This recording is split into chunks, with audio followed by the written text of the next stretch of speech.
అష్టాదశ మహాపురాణాలలో 15వ పురాణమైన కూర్మ పురాణంలోని మొదటి భాగమైన పూర్వభాగంలో సృష్టి ఎలా జరుగుతుంది అనే విషయం గురించి, సృష్టి యొక్క కాలసంఖ్య వివరణ గురించి, రుద్ర సృష్టి గురించి మరియు ఆదిశక్తి యొక్క అవతారాలు వాటి మహిమల గురించి చెప్పబడింది.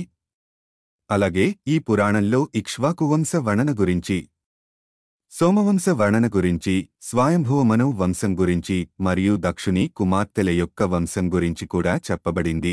అదేవిధంగా ఈ పురాణంలో పార్వతీదేవి తపస్సు గురించి మరియు పార్వతీదేవి యొక్క సహస్ర నామాల గురించి, లక్ష్మీదేవి, ఇంద్రద్యుమ్నుల సంవాదం గురించి మరియు విష్ణువు మహర్షుల మధ్య సంవాదం గురించి చెప్పబడింది. అంతేకాక ఈ భాగంలో ముఖ్యంగా కాశీ మరియు గయా క్షేత్రం యొక్క మహత్యం గురించి, జంబూ ద్వీప వర్ణన గురించి, భువనకోశ వర్ణన గురించి మరియు మన్వంతర విధానం గురించే కాకుండా అష్టాంగయోగాల గురించి కూడా చెప్పబడింది. ఇలాంటి మరిన్ని వీడియోల కోసం మా ఛానల్ను సబ్స్క్రైబ్ చేసుకోండి.